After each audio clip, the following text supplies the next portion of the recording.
A defining moment, if I go to see, it's, I think, the decision that I, work for 10 years in a particular profession, then, moving into something different. I think that decision was a defining moment because oftentimes we hold ourselves back. And in some way, of course, I knew that I wanted to do something more than what I was doing. I wasn't aware. So I allowed myself that a couple of years to, transition that to this phase that I am in today. And yes, so there's been no looking back. So I'm applying what I've learned in the 10 years and of course continuously learning as well. And yes, so there has been no looking back. I think that phase from the corporate world that I was in to moving into the phase that I'm in today, the training, learning and development space, I think that was the defining moment of my career.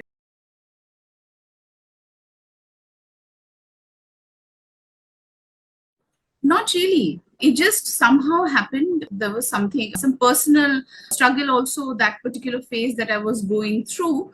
So that allowed me to think that is that how I want to live my life? Okay, now life is one part of it is your personal life, and part of is your professional life. So then now what do I do? Where do I see myself? So it sometimes it are these are these struggles that make you rethink. So I guess, yeah, so I'm happy that it let me. I had my family support, also family, friends supporting me in terms of, when you just want to leave a career and move to something else, which you don't have any, you have no knowledge about also. You're literally gathering knowledge and experimenting. So you have to have support. You can't do it alone. It doesn't happen. So that was also there. So then it just flew. And as in there was a flow I was somehow into. But yes, that initial phase was a decision that I had to take. It was either do it or don't do it. So I was like, no, chalo, let's do it and see na.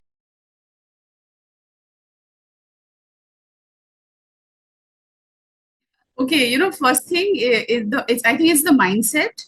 You have to accept that people are different. The younger generation, the students that I work with, and also the newcomers when I work with the newcomers in organizations as well. The new hires, if that's the way companies put it, right? So those people are different, right? I have to accept that there may be a lot of things that they say or do I may not be able to relate, but that's okay. So the moment I accept that resistance from my mind goes off. Similarly, it can be also people who are who are probably in their 50s, right? So again, they would have separate expectations. They would be would think very differently, and that's okay. When I would do that I pick that resistance up from my mind, pull that out, I think I become more accepting. So start with that, and then try to again coming back to the newer generation, try to build rapport by trying to understand or maybe be aware of certain trends they follow, certain lingo they use. I don't have to literally start using all of them, but maybe I should be aware of some. So that has helped me, and again that helps me to build rapport with them. Then also another thing that I have always followed is I have always been very genuinely interested in knowing that person, whoever that person is, at whatever age. So whenever that genuine interest of knowing that person is there, then you will figure it out. You will find out what are the things that is common between you guys, have a chat. Then again, when it comes to, of course, coming back to the role that I'm in, I'm a trainer, right? So then again, going back to my role, I have to be very clear with what is my goal and my objective when I'm having that conversation with the person. So I need to be very clear with that, and I have to communicate very clearly with them my expectations from them, and also set certain boundaries, right? I can be friendly with someone, but again I have to get work done as well. If I have to take a class, I'll have to finish my content, right? And I just can't have fun. And also with the newer generation, it's great fun with all you guys. Yeah, it's I have a lot of fun with them. So I literally once in a week I have dedicated one day in a week to work with students, and I'm continuing to do that. I've started that more recently. Otherwise last year I was doing random classes, once in a while. But from the last couple of months, it's been one day in a week which I have dedicated. So it's a diverse kind of audience I get. I get to know them, I get to work with them, different perspectives. Again, the topics are all, behavioral skills topics, right? But, different perspectives there, different perspectives with when I'm working with corporates. Again, they are also different, right? So it's fun. I have a lot of fun.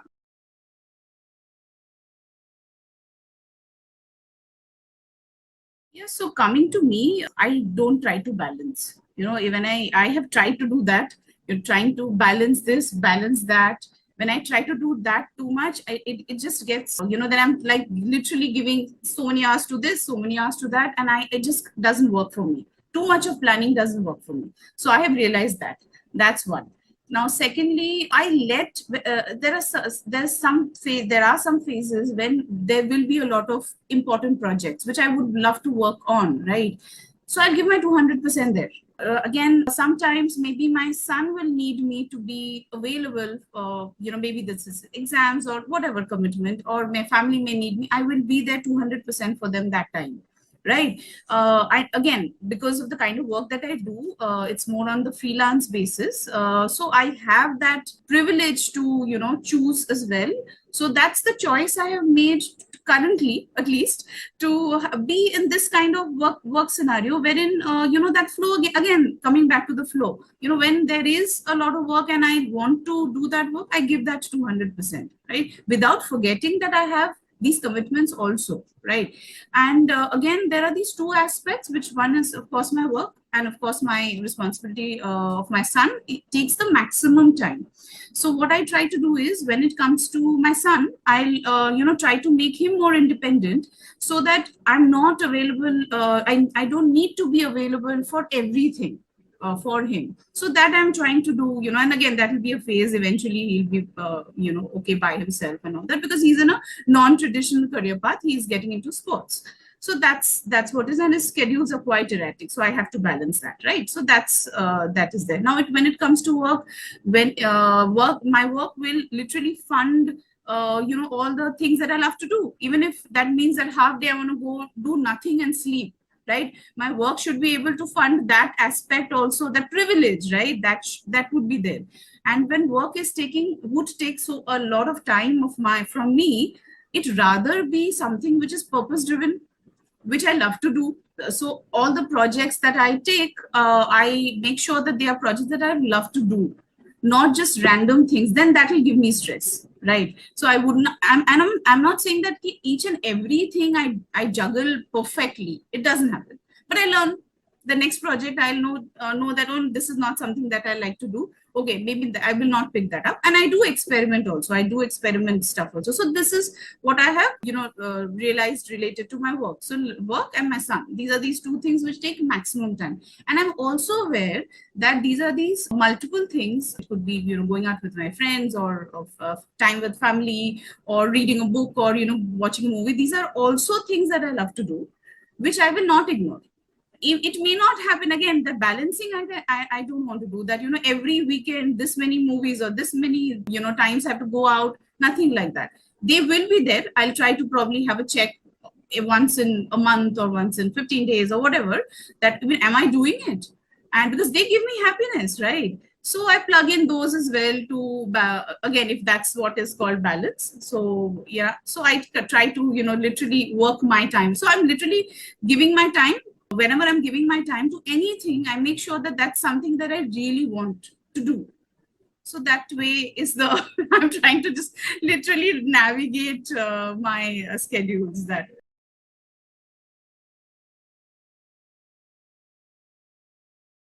way. No, absolutely. There were multi, and still I realize that sometimes I end up doing, and then I fall back like, no, it's not. We have very different expectations from life, very different, expectations from life, and different path that is planned. What I bring to the table is not what another person can bring in as well. Or again, expectations are very different. That's one.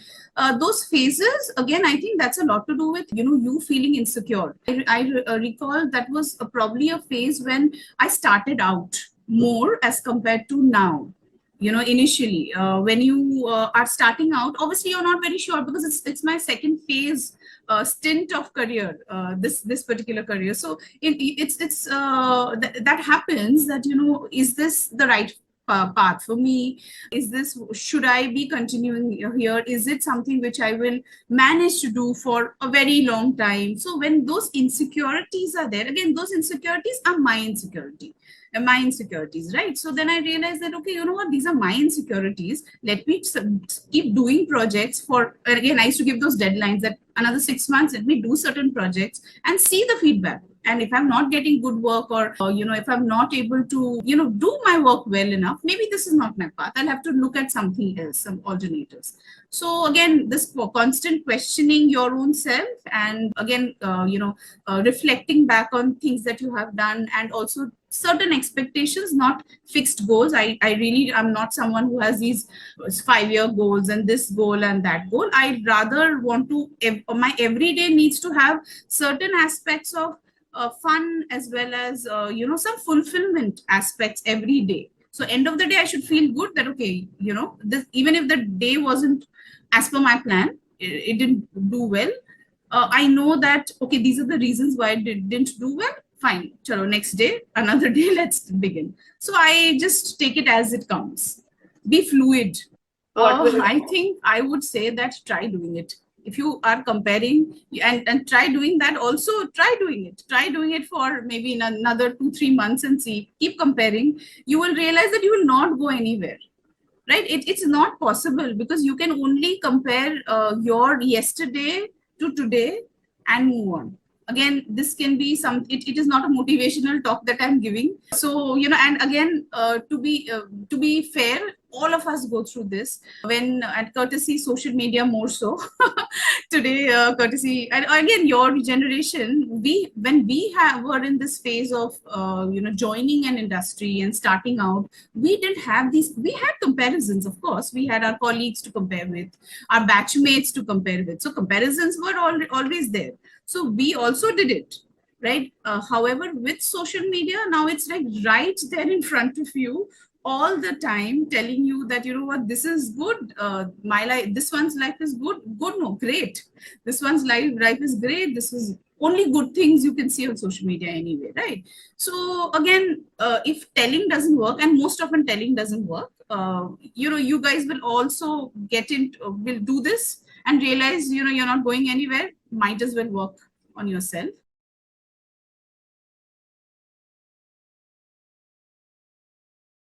I think it's the thumb rule is all positive feedbacks needs to be in public, and all negative feedbacks have to be in private. It is a thumb rule, and I think that is the thing that we need to start with, right? As for example, as managers, if I'll put myself as a manager, and I'll share my thoughts on this. And also not to wait till one appraisal, or not to wait for something to happen and then give feedback, because we as managers also get to see if we see any one of our team members are not able to function the way we want them to function, or to be, if whatever expectations we have, they are not fulfilling that. If that's and we get to know, we somehow get to know that, right? We're looking at their daily whatever work these people are doing, so we get to know that. So not to wait till things happen, right? Somehow create that relationship with the team member to give on and off feedback. Again, going back to the fact that positive feedbacks in public and negative feedbacks in private.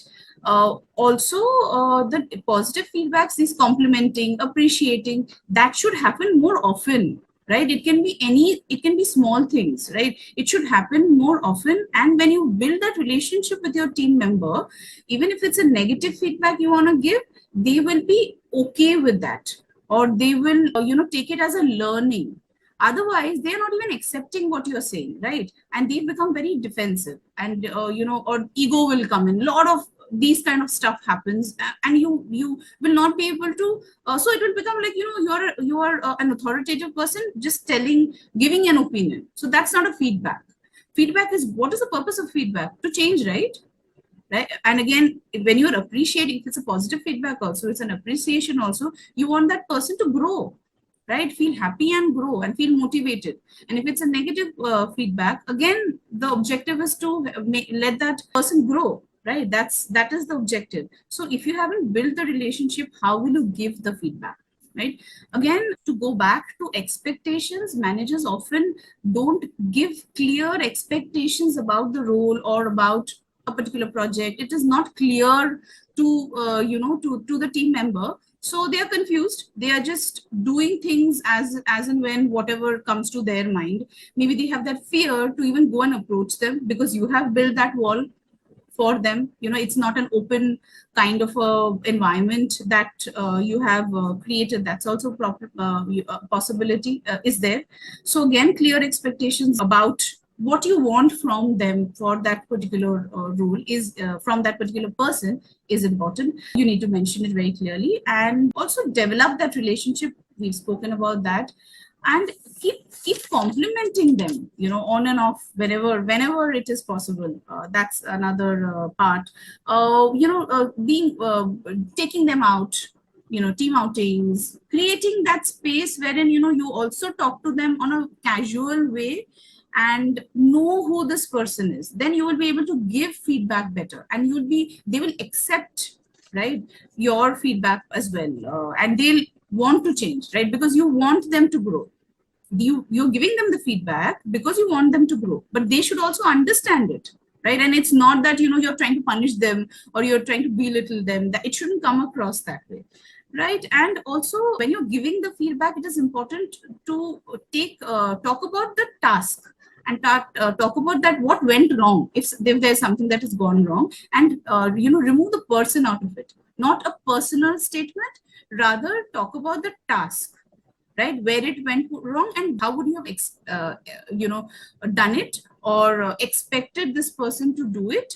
So this again needs to be there. Otherwise, they get confused. And if you are talking to the person and telling them about the feedback, and they may feel that it is about them.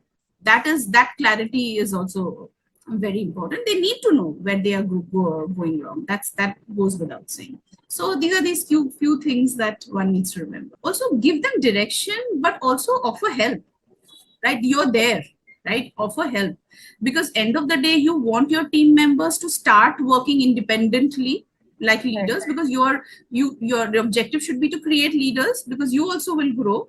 If they grow, you grow, right? So that has to be there. So offer help. And again, maybe another step forward could be when observe them for the next a month or so. And if you see them changing, go and talk to them and tell them and appreciate them. Right. That is also important. Then you feel, when the moment your manager is, sees, has observed your efforts, don't you feel good? Think about, put yourself in that shoe. You'll feel good, right? If this person is giving you feedback, you have made some changes, and the manager is observed. So again, going back and telling the team member that, what, after our discussion, I see these changes, which is great.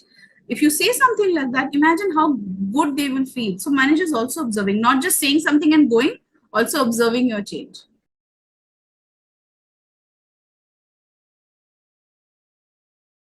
One of the things that I try to follow in terms of having difficult conversation is, to start with, having the conversation need not be about winning every time. If you want to put your point across, great, you should. However, if you have that mindset of, you're having this conversation, it is a difficult conversation, that person also knows, and you want to win, then there is a lot of ego, there's a lot of authority that comes in, and that win-win, it should be a win-win. That's something that has to be, to start with. Now, when you're having, if you are initiating the conversation, for example, you have to see the timing. Not necessary that person is available to available, and secondly also has that mindset to even accept or talk. Sometimes they want to just not talk because they're not probably in that mindset. So ask them and talk to them. So I think another thing that understanding whether is this person even in a situation and mindset to even have that conversation, then tell them that you want to have a conversation which is important to you, and what is a good time, and take that time out. Even if it's a manager, if you're the manager and you want to talk to your team member, you should take that time out because you want to have that conversation, and have it at that particular time, whenever, whatever both of you will decide. So that's one, and then move to that. So they are both are prepared that there is going to be a conversation that is going to happen, which will not be very comfortable. So you are still, you've come to that, somewhere in the middle ground, wherein, okay, fine, you want to have a conversation, fine, let's have the conversation. So first buy-in has happened. Now then moving to the fact that, okay, then you have to clearly tell them. Usually these kind of conversations should not be very long. It should be very crisp, because that other person also needs to think, or if it's very long, it may become very uncomfortable, right? So again, being very crisp that okay, what went wrong, if it is about something that has not worked well, what went wrong, how you have felt about it. You also need to say, right, how you have felt. So talk about those feelings as well. And then another thing that, okay, this didn't work, how you felt. And the third part is, okay, what are the changes that you expect? Now you have shared, these are the changes that you expect. So now the other person is very clear with the expectations. Now allow them to speak. Allow them to share their thoughts, right? They may get overwhelmed and they may say a lot of things possible. So let them be, right? Fine, let them talk. Again, the conclusion part of it definitely has to be that, that relation, is that a relationship which is important to you, the relationship or the task. So finally the work must go on, the show must go on, right? And the relationship should be maintained, right, in a manager and a team kind of an environment, right? So again, come to a win-win conclusion that fine, let's just try this, or let's just do that, whatever it is. That again, it's situational, right? So then come to that particular conclusion. Okay, this is what we will do, this is how we will do it. Again, it has to be we, not I wanted. Expectation, yes, but again, it should be we. Let's look at this scenario or this task in this manner. Let's move forward. Okay, this is the action that you take, right? So I guess then when you break it down this way, the other person is also more accepting of what you want to say. They are also more prepared. And I think there'll be a mutual respect which will be there between both the people. And I think the conversation becomes much better, more civilized, and not like literally pointing fingers at each other. I think that's something which I try to do. and keep the emotions away and try to be as practical as possible.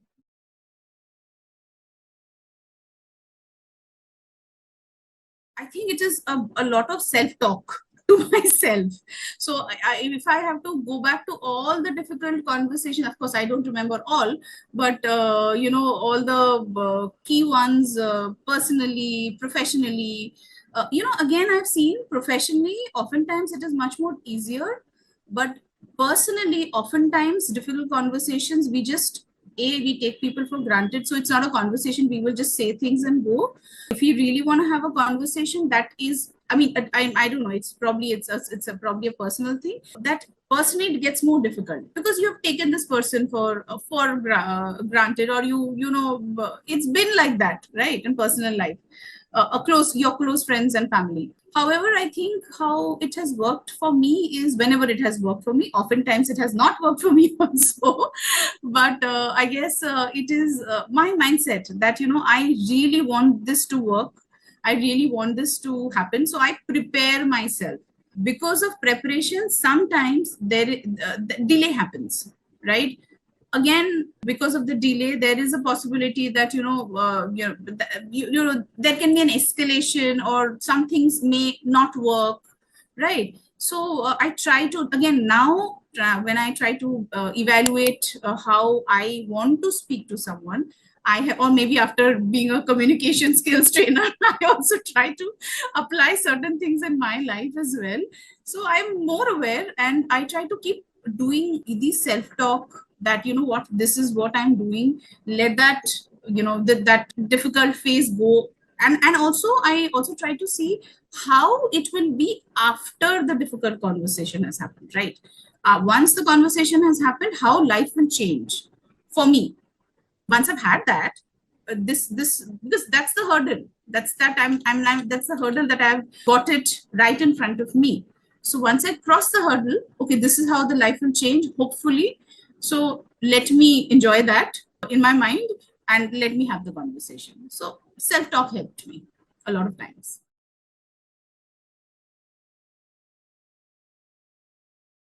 Key strategies again is the timing. We need to respect. First thing is the timing. When are you having? Oftentimes, when we speak, it is not a response, it is a reaction. Something has happened, we want to close it right now. Let's just speak. Let's speak it out. See, for some people, especially people of of higher authority, they have that authority to go and talk, right? But then, is that a conversation or is it just a reaction? It's not a response, it's just a reaction to certain things. So then again, the timing. So you have to be prepared. Even if you are prepared, the other person also needs to be prepared. So first thing is the timing, and also informing them, right? And create a place. Okay, this is how you want to talk. This is why you want that time. So that way, right? That's one. Then moving to the fact that, again, I had spoken about it. Then you have to say that, okay, what went wrong, how you felt about it. You need to talk about the feelings. If there is something that has hurt you, or it is not, maybe it's not hurt you personally, but it is hurting the business, it could be a task also, right? So then very clearly talking about that particular thing and what is the expectation. So here you have spoken about, after the timing, you've spoken about the change that you're expecting and what went wrong, right? Very clearly you're telling them. And the third part, please allow people to talk. And when you are talking, when they are talking, we oftentimes we don't listen properly. We just want to give an advice, or especially oftentimes as leaders, we just want to push something on them. We are not present. Keep your phones away. Be present. We may want to have talk, maybe making the person sit right in front of you and having that with eye contact, being present. I'm getting into such small details, but oftentimes you will realize that people come, they say certain things, it'll be like one way and go. And that was the other person, poor thing, is okay, yes, no, something. That person will give some certain, again, that person will literally give an explanation and the conversation is over. However, if you want that person to literally change or act upon what you want, you have to be present. You have to allow the person to also listen. Allow the person also to talk. So you need to listen. So again, a quick conversation there, and then move into the outcome. What do you want? What is that action that you together take? So I guess that should be the ideal flow of a difficult conversation.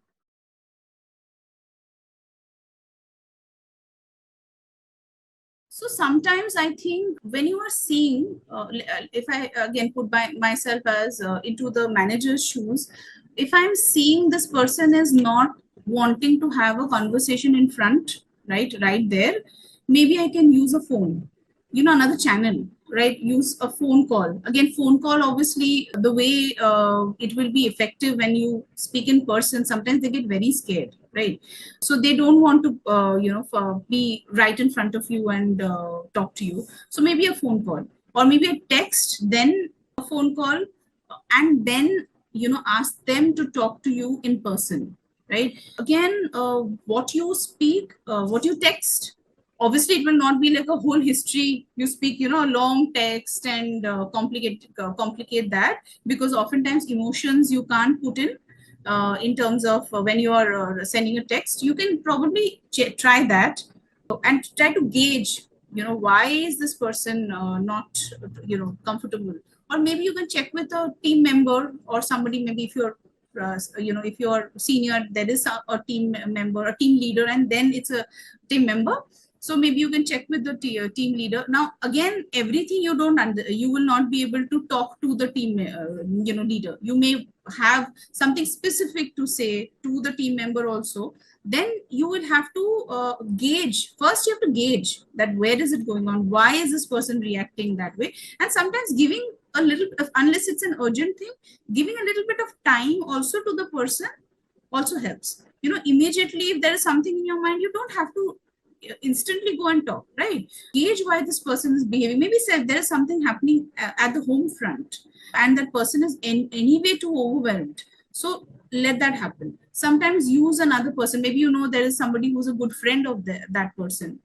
Have that conversation. And try to understand that why is this person acting this particular way, or the team leader, as we have said. So try to use 2-3 people to get some information out about the person. Why is this person behaving in this particular way? Again, using sometimes a phone call. Again, phone calls also should not be very long.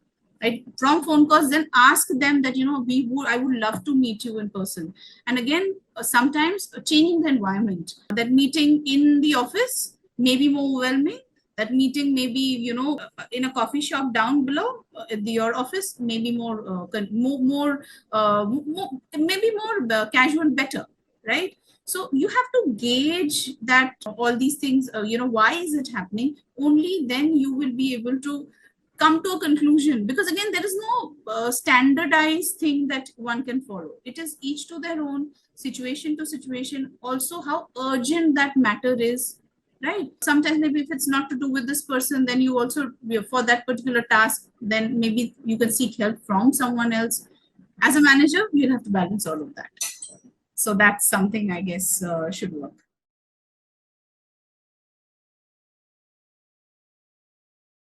If you have to talk about the aspects of building relationships with the customers, giving your 200%, trying to understand them, these basics, right? Being available for them, whenever they need you, there is no difference. The difference is nothing. You still have to give your 200%, be available for them, whenever they need, be proactive, try to understand your customers better, all of that. And again, build relationships so that they come to you. Even if you are in a product based in your industry, service based industry, obviously it is to do with people and service and all of that, right? We are in that industry, so we know that. Even if you're in the product based industry, product of course is the hero, right? Again, there is another company who will have the same product, right? Customers come to you, for the people, right? So these aspects, which are the fundamental aspects, there is no difference in my opinion, right? However, how you approach, for example, now like for example, meetings for salespeople, the initial meetings don't happen very often in person. They happen online. Now the way you conduct that particular meeting is of utmost importance. Otherwise you will not be able to even reach to the sale. Forget they actually buying your products, you will not be able to reach the first or the second phase also. So as a salesperson, you need to, even if, as a customer service person, after the sales has happened, a lot of interaction is happening online. So how you conduct yourself, are you respectful in terms of their time? Then the body language, a lot of non-verbal cues. Sometimes you have to understand, make your body language more something that they, looking at you, they should understand that you are confident, and and that will lead confidence in the mind of the customers. So that is very important. And in some way you also need to understand the body language of the customers as well, in the online, in the virtual world, right? So it's a mix of both. Phone calls, using phones, communicating with them, of course, was there. Using emails was always there. Now WhatsApp has come in. Now WhatsApp messages is something that they expect you to instantly reply. Now WhatsApp, we all know that it is not formal, right? It is however, customers expect you to reply. If you can't reply, at least acknowledge them. I wouldn't recommend that you, just because WhatsApp is available, you are available for them to 24/7. It's not possible, right? However, you also, again, those boundaries you need to you have to create those boundaries, but give those clear deadlines that tell your customers that, you know what, this is the time I will be able to get back to you. If you are not able to get back to them, be proactive and inform them. You will realize that customers also understand that, a particular task takes that much time. It will, and they will be with you, right? So that's how, and again, this is based on the fact that you have built that relationship with them. And so when you have built that relationship with them, and it's a time when you have made a mistake, again, mistakes happen from us also, right? We have made the mistake. If you build that relationship with them, they will be more accepting of you. That is something oftentimes people don't understand. So they just say that thank you, yes, no, thank you. That's the very superficial level. Relationships are built, and when you are in trouble and you have made the mistake, and customer obviously doesn't care, they will be right on you. And yeah, so you have not built the relationship, so whose fault is it? The onus is on you, right? It's your customer. I think that's something fundamental things I don't think has changed. It's the way you are conducting yourself, and using these channels and channels to communicate with them. I think that is all that.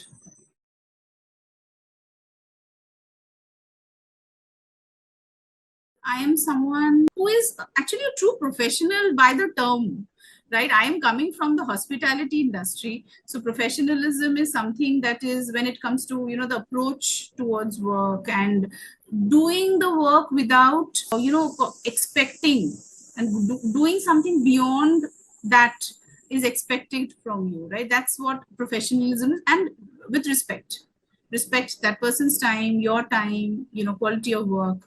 So I think by the term professional, so I'm a true professional, and you will get, whenever whoever works with me, I hope they get that feeling that she's a professional, and I would want to work with her. So that's something I think, apart from the fact that what the kind of work that I'm doing. See, the work that I did last year versus what I did today versus what I'll do tomorrow, I will obviously, my skills will be better, right? But that professionalism is something that I would like to keep it as constant. I again, going back to the question that we were discussing, right, that work life balance thing and all. So I keep getting that questions from a lot of budding professionals, right? They've just started out their career.